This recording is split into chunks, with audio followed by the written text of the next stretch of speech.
الرجيم بسم الله الرحمن الرحيم الحمد لله الذي لا يخلق ويخلق القائل ولا يحصي ما يعلمون ولا يعدل الذي ليس لصفته حد محدود ولا نعت محدود ولا وقت محدود ولا أجل محدود فطر الخلائق بقدرته وبشر الرياح برحمته والصلاة والسلام على الرسول المسدد المصطفى الأمجد المحمود الأحمد سيدنا ومولانا والكريم جد الحسن والحسين علي والقاسم محمد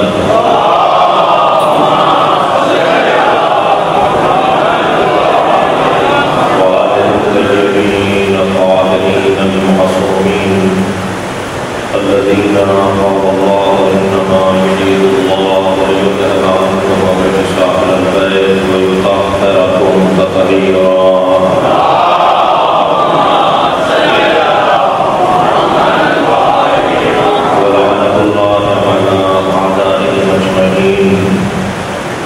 من يوم عطاوتهم إلى قيام يوم الدين أما بعد قال الحكيم في القرآن الكريم بسم الله الرحمن الرحيم ألف لام را تلك آيات الكتاب المبين إنا أنزلناه قرآنا عربيا لعلكم تعقلون نحن نقص عليك أحسن القصص بما أوحينا إليك هذا القرآن وإن كنا من قبله لمن الغافلين إذ قال يوسف لأبيه يا أبت إني رأيت 11 كوكبا والشمس والقمر رأيتهم لي ساجدين قال يا بني لا تقصص رؤياك على إخوتك فيكيدوا لك كيدا إن الشيطان للإنسان عدو مبين صدق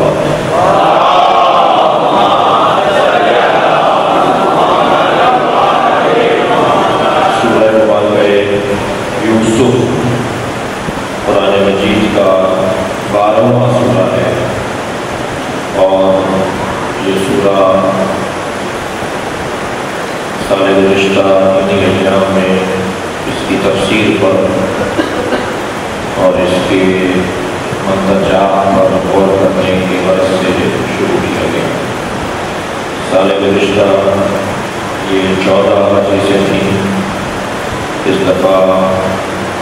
یہ 10 مجلسیں ہیں۔ البتہ انتظامات کو بہتر رکھنے کے لیے 10 مجلسوں میں اسے منتقل کیا گیا ہے۔ سال گزشتہ 4 مجلسیں مقدمہ سورہ یوسف پر بیان ہوئی، قرآن کی تلاوت کا ثواب، قرآن پر تدبر کا ثواب، قرآن ہمارے لیے رہنما کتاب ہے، اس کے دلائل پر غور کیا گیا۔ قرآن تحریف سے پاک ہے، قرآن میں کسی نے حد کی بھی زیادتی اور کمی نہیں کی ہے اور نہ ہی کوئی کر سکتا ہے۔ اِنَّا نَحْنُ نَزَّلْنَا الذِّكْرَ وَإِنَّا لَهُ لَحَافِظُونَ، ہم نے اس ذکر کو نازل کیا ہے اور ہم ہی اس کے محافظ ہیں۔ اللہ نے قرآن کو نازل کیا ہے اور قرآن کا محافظ بھی اللہ ہے۔ اب اگر کوئی قرآن مجید کی تحریف کا قائل ہوتا ہے تو وہ محرف پر الزام لگانے سے پہلے خود اپنے غیر مسلم ہونے کا اعلان کرتا ہے، یعنی جو کسی بھی مسلک یا مذہب کے لوگوں کو یہ کہے کہ وہ تحریف کے قائل ہیں یا وہ تحریف کرتے ہیں اور وہ تحریف کے قائل ہیں، تو وہ ان پر الزام لگانے سے پہلے اس آیت کی روشنی پر میں اپنے اوپر الزام لگا رہا ہوتا ہے کہ اللہ نے اعلان کیا ہے کہ ہم نے اسے نازل